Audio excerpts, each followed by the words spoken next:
It feels like every single day a new star wide receiver is popping up on the injury report. And though we're only 4 weeks into the NFL season, we're already starting waiver wire pickups and bench stashes. Looking at you, Wan'Dale Robinson. And the bye weeks haven't even started. So on today's episode of the Regression to the Mean podcast, we have the only wide receiver rankings you'll need to win your week 4 matchup. I'm your host, Sean, and I'm joined by my co-hosts, good friends, and fellow knowers of ball, Keegan and Aiden.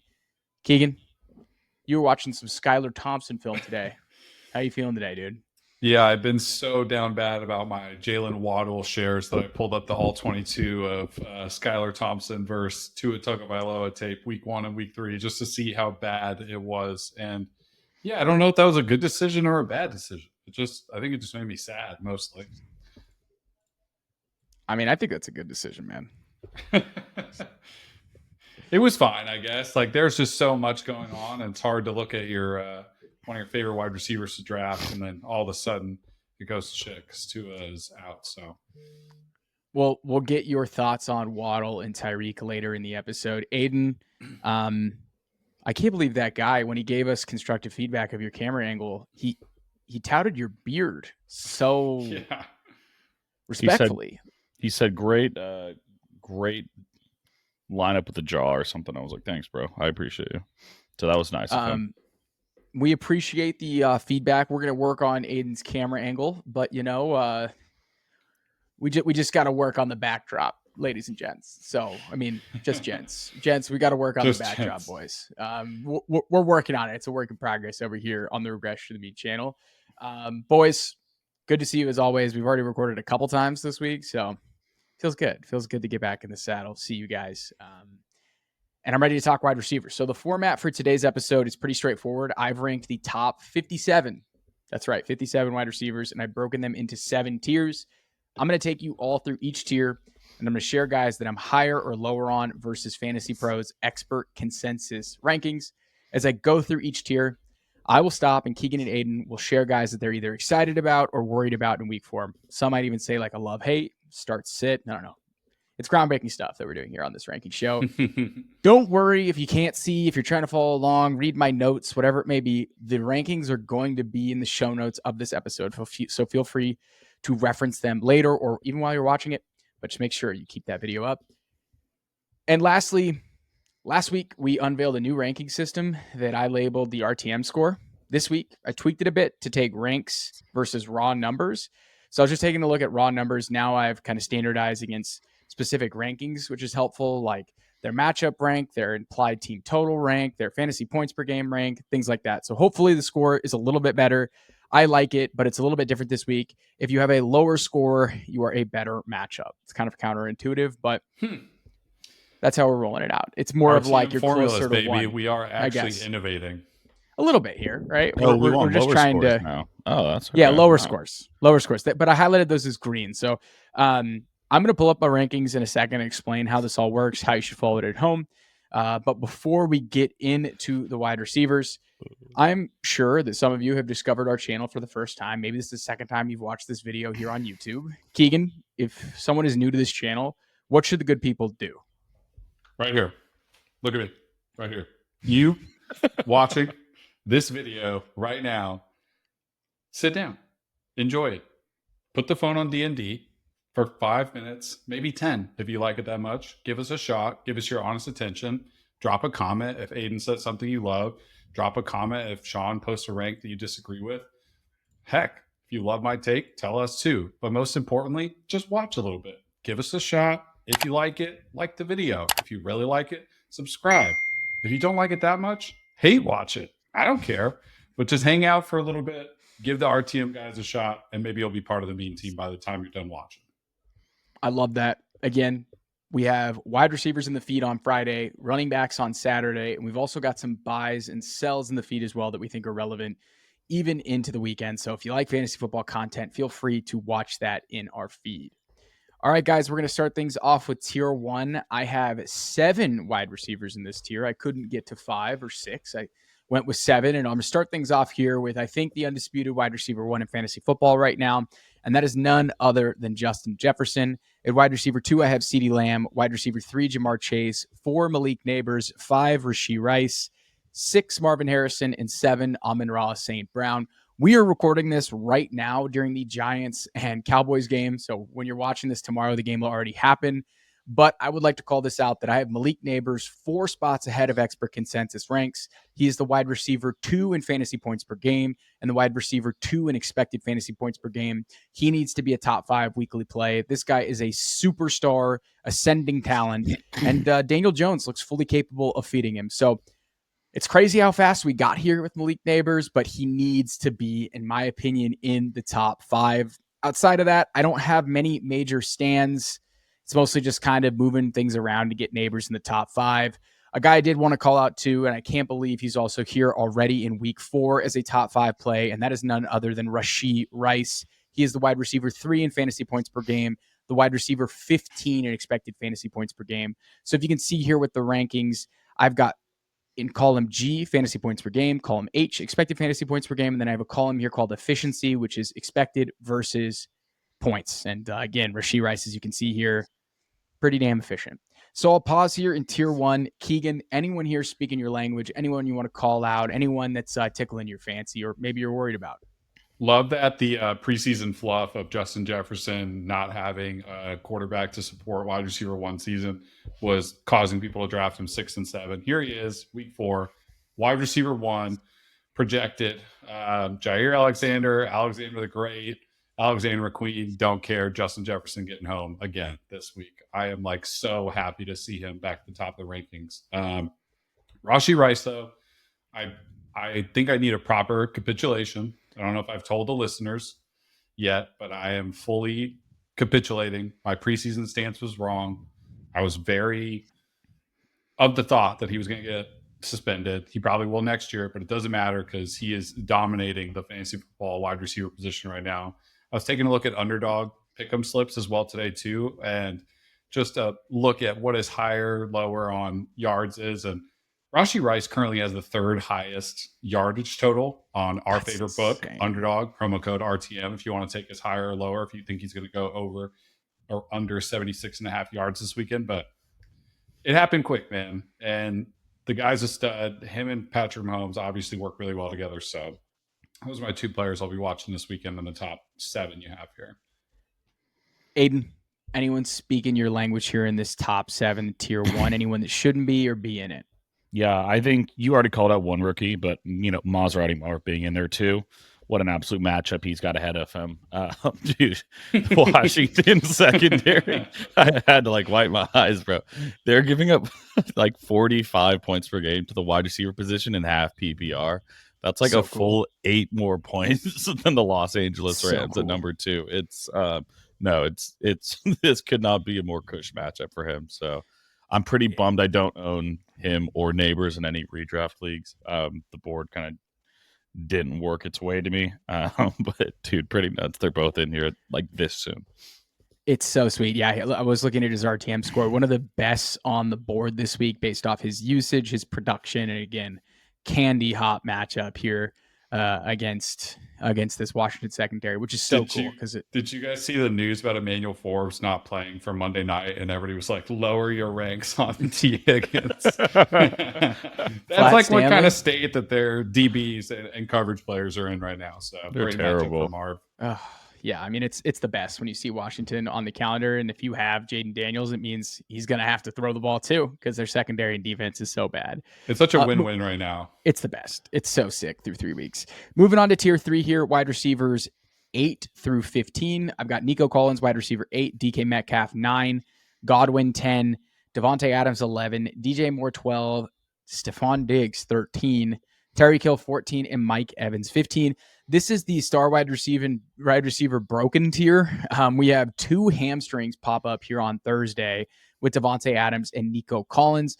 Both of them are in awesome matchups. In terms of RTM score, Nico Collins had the best score of any wide receiver this week, and I did knock him down in rankings versus ECR, mainly due to the fact that he popped up with a hamstring injury. Now, last week, he had a DNP on Wednesday because of a foot and a hip. That seemed more of a resting injury, an LP hamstring injury. If you have AJ Brown, if you have other guys that have strained their hamstrings in years past, looking at you, Christian Watson, usually means They injured their hamstring and they're out. Now, I don't know if that's what happened with Nico Collins, but it's pretty much nightmare fuel. And because we've got of two that, of them in this tier. We've got Nico and Davante. We have two and in this both tier. have great matchups. Tay versus Cleveland, Nico versus Jacksonville. Both of them are top 8 in expected fantasy points per game. And because of this Nico injury and because Tank Dell is likely to miss, I have Steph Diggs way up. I've got him 12 spots ahead of expert consensus rankings. I'm baking in the fact that Nico may miss this game. And if Nico misses this game, I think Diggs is must start, top 12 play on the slate. I'll pause here, guys. Anyone in this tier that you want to call out? We do have a Skylar Thompson receiver or Snoop Huntley receiver we probably need to talk about in Tyreek Hill. Anyone, I guess, Aiden, that's calling to you in this tier that maybe you disagree with or agree with, like big time, and you want to start?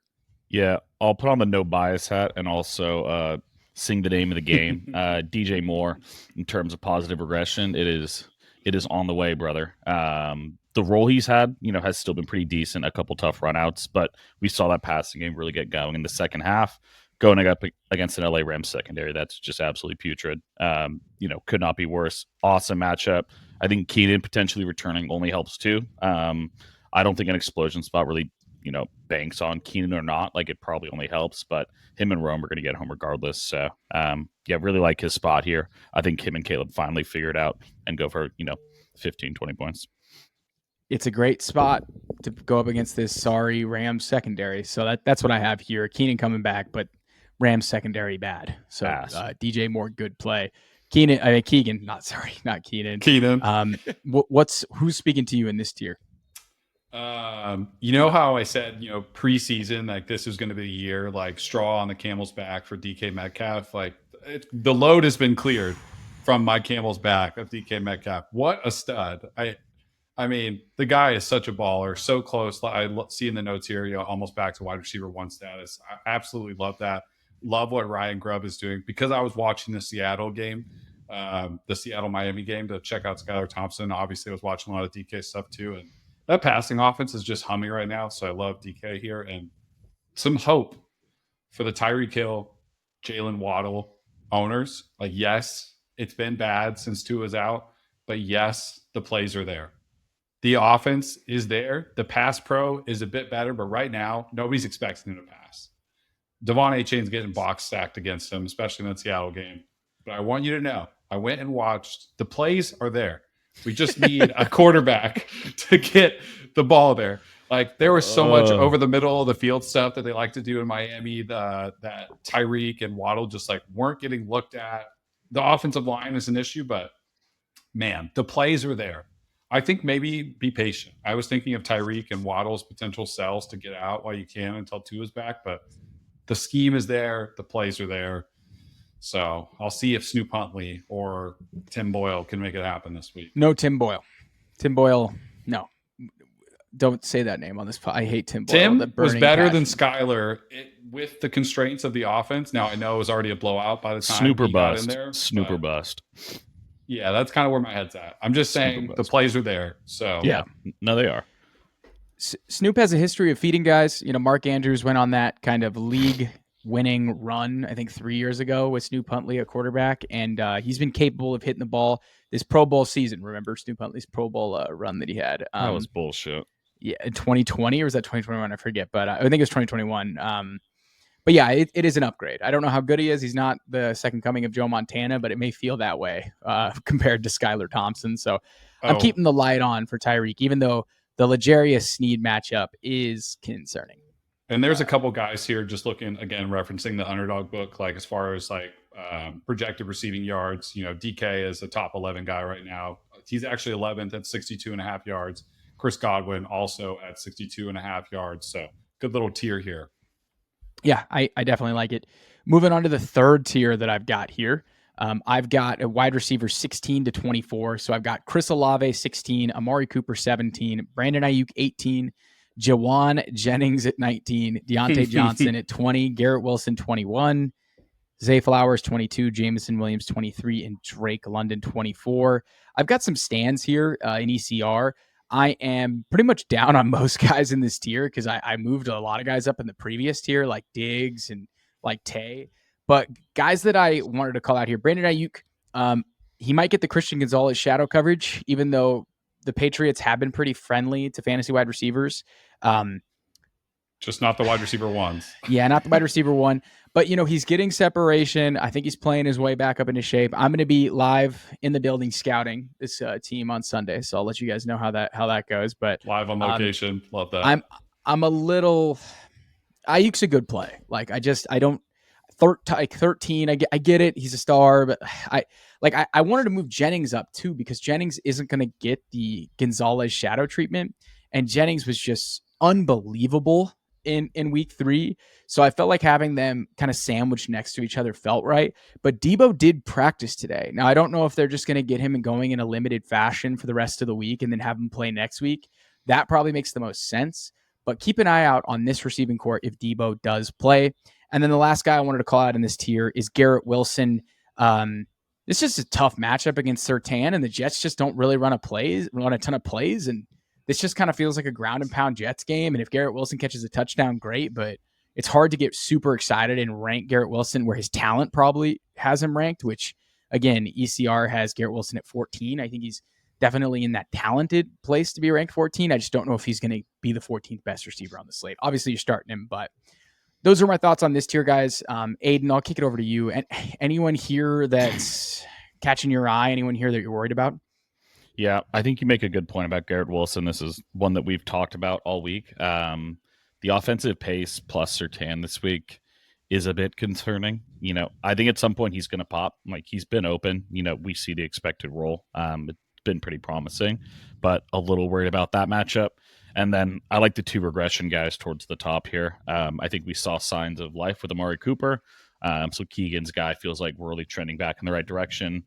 And Vegas just got absolutely diced by the rifle last week. So I like Amari Cooper this week. Rifle. And then I've been holding out hope with Brandon Aiyuk too. So that's another guy that I like. I think I don't think he gets like the full shadow coverage from Gonzalez. We'll see. I think they both, like him and Jennings, both kind of play inside and out. So I doubt, Christian Gonzalez is going to follow him into the slot with Brandon Aiyuk. So I think I still like Brandon Aiyuk. Keegan, thoughts on tier 3? Not much on this tier. Just steady Eddie guys, I think, like Zay Flowers, Diontae Johnson, now that Andy Dalton's playing. Aiyuk should bounce back. I think this is like pretty safe play territory. We'll be watching Jameson Williams, 3 targets last week. Don't love that after how the season started for him, but kind of a weird game for Detroit where they started really hot and then they got out to kind of a slow start once the second half hit. So Seattle's a tough matchup. They've also played some pretty interesting quarterbacks to save the mean words to start their season. So it'll be a good matchup. Yeah, super fascinating matchup between Seattle and Detroit. Like, how for real is this Seattle defense? We're about to find out. Yep. Because they've been great through 3 weeks, and now they're playing a good offense for the first time. And one call out here, Drake London, normal wide receiver usage. He's the 25th wide receiver in points per game on 27 as the 27th best role in terms of usage. So nice to see Drake London be a normal receiver so far in this season. I've talked a lot of shit on Drake. I've got him on dynasty rosters, so I'm a bag holder, but it's nice to see him be just a normal receiver this year so far. Moving on to tier 4 here, I've got Jaxon Smith-Njigba at 25, Jayden Reed at 26, George Pickens 27, Terry McLaurin 28, Rashid Shaheed 29, Odunze 30, T. Higgins 31, Keenan Allen 32. JSN is in a smash spot here, fellas. The Detroit defense has been bad against slot receivers. JSN is the slot receiver, down week in week 3. I think we could see a big week out of JSN. And then I also think Jayden Reed, whose people have been burying in the ranks for 3 weeks because of Malik Willis.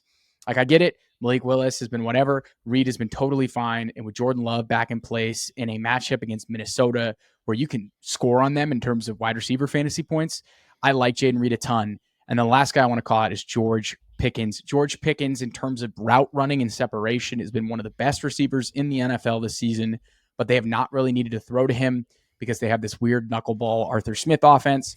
Hopefully we start to see them pass a little bit more because their running game is going to be so banged up. So I like Pickens this week to potentially have his best game of the season. I'll pause here. Keegan, I'm seeing some guys that you talk about constantly in this tier, like Odunze, T. Higgins. Any thoughts on these guys before we kick it over to Aiden and he gives us our his thesis on the Bears pass attack and how we should approach Odunze versus Keenan? Well, if you watched the last game, like obviously it was very frustrating for T. Higgins, but like listening to the Ringer pod, Danny Heifetz just made such a funny comment. Like if the field was 54 yards wide, like T. Higgins would have dropped a 20 burger. Like he was so close on a couple catches, and their offense is definitely humming. And Cincinnati's defense sucks right now. Like one of the least efficient pass rushes in the NFL. So maybe they find themselves in a shootout with the rifle, and T. Higgins has like an opportunity to get right game. So I'll be paying attention to that one. Love the JSN ranking. I think Lockett not slowly, but like will continue to get phased out. Like I said, watch the Seattle game. All three of their wide receivers look good. Love the offensive scheme they have. Here, though, Terry McLaurin, can he repeat? Is Cliff going to move him to the right side of the field again? I'm just taking a look at some of these like yardage totals as well too. Like of this group, Terry McLaurin, 57.5 yards, 4.5 receptions projected on underdog. Like that'd be a pretty solid day. I think he could hit home again as long as Cliff continues to like.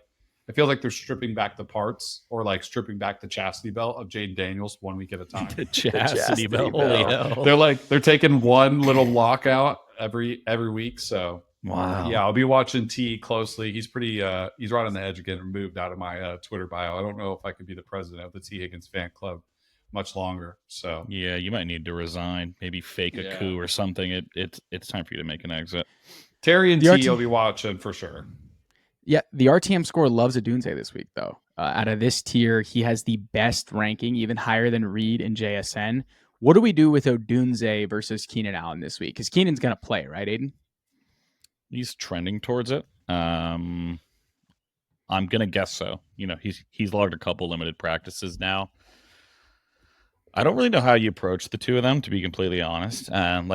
They're going to play very different roles, and I think they can both hit home kind of in a weird way. Like Keenan's going to be your stick mover. Keenan's going to be the guy that's, doing the short stuff on first down, whereas, Rome and DJ are going to stretch the field. So I think it's fine if Keenan has the most amount of targets, but I think, Rome and DJ are kind of going to have, the big play opportunities, some of those big play touchdown opportunities. So, you kind of got to fire them all up in such a cush matchup. Like if you're an owner of any of these three, I think you got to do it. I think if you're a Rome owner and Keenan doesn't play, like you absolutely have to do it at that point, because then it's just like a two-man plate there.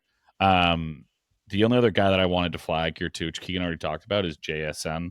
I think last week he was a bit of a kind of got bit by that game getting out of hand like very quickly. They went up 17 nothing in the first quarter.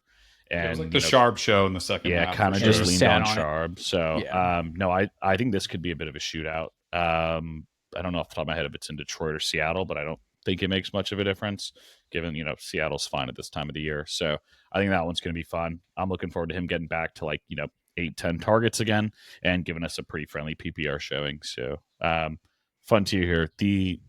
And just one last one, actually, the efficiency with Jayden's pretty nuts. Pretty crazy. What a baller. There's a baller. There's also no guarantee that Jordan Love plays. So I wouldn't guarantee he plays. I wouldn't put him up against that Vikings defense right now personally, but we'll see what ends up happening on Sunday. Yeah, he's been pushing hard to play. I think Love plays, but we'll see how that. It's a pretty big divisional game this early. It's a pretty big divisional game. If he doesn't play, how good is LaFleur? Brian Flores is bringing probably the craziest looks on defense out of the entire NFL right now, and it's messing with CJ Stroud. It's messing with everybody that they run into right now. Messed with Brock and the Niners. Malik Willis versus Brian Flores defense right now feels like putting fish in a barrel and pulling the trigger on an automatic weapon right now. Go for it, pal. Yeah. You have Brock Purdy telling him after the game, bro, your scheme is crazy. You have CJ Stroud looking downright lost against this scheme. I think something worth calling out, though, it's in Green Bay, though, right? Minnesota is kind of a house of horrors. Going there it's a tough place to play. I like Green Bay a little bit if it's at home, especially. I expect Malik Willis, they throw that kind of curveball offense at you, but you're going to need Jordan Love's it's in creativity. Green Bay. Yeah. Okay. It's in Green Bay. I like Green Bay in that game. Moving on here to tier 5. It's a big tier. I don't really know what to do with this tier, but I've got 10 guys. Brian Thomas, wide receiver 33, Christian Kirk 34, Khalil Shakir 35, Cortland Sutton 36, 37, Jacoby Myers 38, Wan'Dale Robinson 39, Andre Yosevas 40, Calvin Ridley 41, Darnell Mooney 42, Jalen Waddle 43, DeAndre Hopkins. Got a lot of movement here in this tier. The guy that I've moved up pretty considerably, I have 3 of them. Jacoby Myers, if Davante Adams doesn't play, this is a good matchup against Cleveland. Jacoby is like definitely in flex consideration. I really liked Wan'Dale this week. He's just going to get peppered with targets. He consistently sees like 6-7 targets per game. He already has Steady 3. floor. He's already 3 for 3 tonight. So that's what Scamdale does, baby. And then Yosevas. Yosevas has an unbelievable RTM score. This guy has wide receiver 36 usage. He's 29th in fantasy points per game. I think he's better in the slot than when he has to play outside. So it's almost like T. Higgins opens things up for him, and Joe Burrow looks for him in the red zone. He's got a good role. I feel okay. I don't know if I'd start Yosevas, but it's just kind of crazy that this scoring system has him as a better start than Jalen Waddle and DeAndre Hopkins. So man, they were scheming up Yosevas touches on Monday night with like Higgins clear out routes in the red zone for Yosevas. It made me sick to my stomach, dude. He's good. He's playing well, all things considered. And Waddle, just such a bummer that we're already here and he's the wide receiver 42. Like he probably shouldn't be started, but you have to probably if you drafted Jalen Waddle. Yeah, I don't know that I'm starting him this week. I was really having some considerations because of 2 Waddle teams I have. I have Dowdle as well, and I thought about flexing Dowdle and moving Waddle out. Too late for that when Dowdle already has a receiving touchdown. So Dowdle has hit pay dirt. Yeah, I left Dowdle on the bench for Cam Akers. Let's see how that goes. But I'll pause here this tier. I mean, I got the Moon Man, so Aiden's probably salivating to see Mooney here at 41. He's so back. He's so back. Thoughts on this tier, guys? Aiden, you got anyone to speak in your language? Yeah, one guy I really like who's emerged in what we thought was going to be a pretty murky wide receiver room is Khalil Shakir. Really encouraging. Like it's still a bit of a mix in terms of like the targets in that offense, but it does feel like at this juncture, like that's Josh Allen's most trusted target. Leads the team in targets. Target share just shy of 20%. Leads the team in first read percentage as well. PPR merchant. This guy's, not killing us with ADOT, but super efficient with the ball in his hands. And that offense is really just like good vibes right now. So looking forward to that one. Baltimore secondary really isn't that good too. So I think Khalil Shakir out of this one is, the guy that I'd be most excited about personally. Yeah, Shakir, like going off pick'em yardage, like he's in the territory of like Jayden Reed, Zay Flowers, JSN, George Pickens yardage. Like his projections 46.5 yards this week, which is more than Brian Thomas, Tyler Lockett, Michael Wilson, Jordan Addison, Cortland Sutton, Jameson Williams, even Jerry Jeudy, Romeo Doubs, Calvin Ridley. So Shakir looks like he's in a nice spot this week. The books seem to think so too. Dude, he's really cool. He's like not a poor man's. He's like a Bud Light Jayden Reed, he's just breaking tackles and he's a sweet player. I really like watching Khalil Shakir play. I drafted a ton in best ball. I got scared in redraft. I don't have any bags. I desperately wish I had bags. He's like supercharged Wan'Dale. So, it's like living my dream here. You've got to get a jersey at this point of Scamdale. Yeah. Or we got to start getting a counter in the bottom right corner of Sean's Wan'Dale Robinson mentions, yeah. I mean, he just broke a nasty tackle on Put it in the Scamdale jar. That's another $1. Yeah, we need a scam jar. Aiden, you talked about Shakir. We haven't really talked about the Jacksonville guys. You are a resident Christian. I think we avoided that on purpose. Yeah. Are you encouraged? Is Christian Kirk back? What's going on with Christian Kirk? I do think he's getting closer to back. I think like he's on his way to the bus stop. He's not quite on his way yet, but it does feel like he is preparing to be on his way.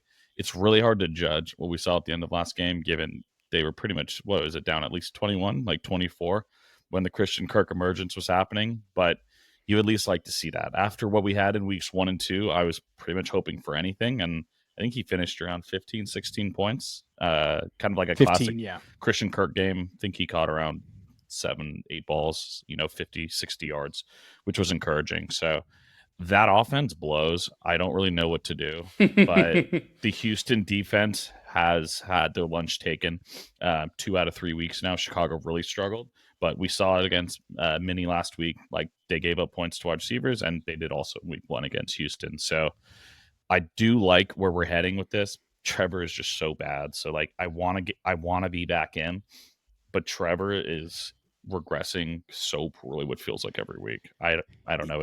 It's really bizarre to watch. I watched only like 2 or 3 possessions of the Monday night game, but it was very clear that he was just kind of YOLOing every single first read. I did not really understand his plans. He would just kind of throw it at the first read, regardless if they were open or not. And a lot of the times, Kirk was not the first read in the progression. It was a lot of Brian Thomas, which makes sense. Way too much Gabe Davis, but like, come on, let's get some easy mesh concepts going for Christian Kirk. He's a good slot receiver. Make it easy for your quarterback that you paid $250 million that's broken right now. We'll go through the last 2 tiers relatively quickly here. I just want to call out tier 6, wide receivers 44 through 50. I've got Romeo Doubs, Jerry Jeudy, Michael Pittman, Quentin Johnston, Ladd McConkey, Xavier Worthy, and Demarcus Robinson at wide receiver 50. I think Romeo Doubs is a sleeper trade for candidate. He's actually put up some okay numbers with Malik Nabers out. He has such a good connection with Jordan Love. And if Jordan Love is back, I like Doubs. I might have to start him against Jayden this week because of Devonta Smith and because of Cooper Kupp. It's been a rough week for injuries for me. So I do think there's some merit here to Romeo Doubs. But I'll pause here, guys. Anyone in this tier? I've got Michael Pittman way down. I'll have the mighty have fallen. Keegan, anyone in this tier that's speaking your language? No, I would love to talk about the Chargers receivers, but Herbert's pretty banged up right now, so I don't know how it's going to play out. I feel like Ladd McConkey's underlying stats have been pretty good, especially on like targets per route run rate and things like that. So I don't know what to do with those wide receivers specifically. I like the call out for Romeo Doubs. Their offense, though, has also been like just pretty efficient. Like, they're kind of middle of the road in expected points for wide receivers, like in total. So wide receiver usage. Jordan Love would definitely be a big boost, so try and get him before that comes back. But Xavier Worthy, I feel like, is the guy we need to talk about here. That week 1 had everybody so excited, 20 points right out of the gate on an end around and then a broken play, and it was like, oh, it's over. Like, we struck gold. And I just don't know if Mahomes has like that deep passing stuff in his bag right now. Like, I don't really get it. I just don't know that Andy Reid cares to do it. Like, it's not that Mahomes doesn't have it in his bag. I know he has it in his bag, but they're not getting themselves into game situations that are shootouts. Like, they are very responsible with how they play offense, and it's kind of like capped Xavier Worthy. Great for Rashee Rice, but bad for Worthy. Anyone here, Aiden, before we jump to tier 7? I'll flag D-Rob. I like D-Rob as the Rams' leading receiver this week. The Bears' defense has been pretty strong, but they've been a victim to the deep ball on a handful of occasions. We saw that last week against Indy. Pretty much their only offense was like 3 deep balls of like 40 yards. So my crystal ball sees D-Rob catching like a 40-yard touchdown or some nonsense with a broken coverage, but this is a tough tier. Michael Pittman is 1 week away from, I think, returning against the Jaguars in week 5. So things are going to get better, but not this week, unfortunately. So I don't know what to tell you if you're owning him. It's like your notes said, you want to bench him. I don't know if you really can afford to because you drafted him in the 3rd or 4th round. So probably got to fire him up. Last tier, guys, here I've got 51 through 56. Oh, I lied. I shortchanged the people. It's only 56, not 57. That's your numbering is a disaster. That's rough. We had a lot of problems with that in the past. I was like correcting them on the fly in the sheet. I don't have I don't know the way to describe it, but it's like numbers dyslexia. I'll see an address and I'll just flip all the numbers in my head. I see a phone. It's bizarre. I don't really know what it is, but I've had it for a long time. That's called dyslexia. I have no problems with letters. It's just numbers. I don't really get why it does that. All right, 51 through 56, Lazard, Alec Pierce, Tutu Atwell, Xavier Legette, Greg Dortch, Keon Coleman. Don't start any guys, but if you want to feel smart, wait, did Wan'Dale get hurt? Dude, we're recording. Worry about Scamdell later. Dude, put one in the jar. Okay. What are you I saying? will make one call out here. I'm surprised you put Dortch instead of Michael Wilson. I thought you kind of leaned Wilson over Dortch, but that's really my only call out here. So the reason why I'm here with that is the RTM score likes Dortch better than Michael Wilson this week. So That's fair. Both are solid because the other one I want to flag here too is XL. I think keep an eye on the Diontae growing injury because we could get a pretty expanded role for him.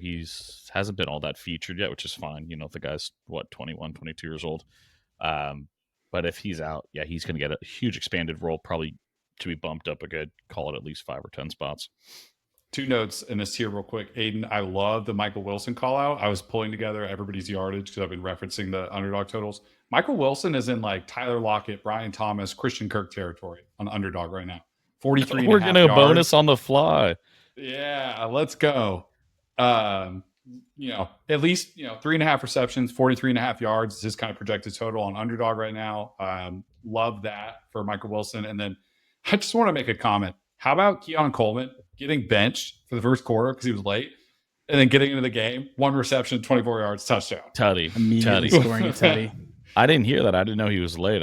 I saw. I didn't know that either, and I was pissed. I was like, "Why is he not playing?" And then it came out that he got like a light suspension for being late to some type of team activity. But how about it? That's fine. How about the guy? What a baller!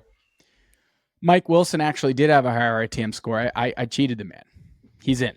But now we got 57, so we fixed. Now we fixed one problem, and then we lied about another. Mike Wilson's in. Welcome, all right, guys. Michael. This is 57 receivers. I'm excited about this slate.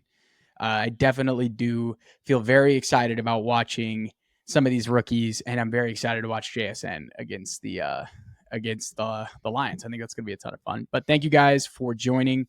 If you've made it this far into the episode, running backs coming out Saturday morning. So feel free to turn on the notifications. Make sure you get that episode. We want to make sure you have the most available starting information for your rankings as possible. So thank you, everybody, for tuning in.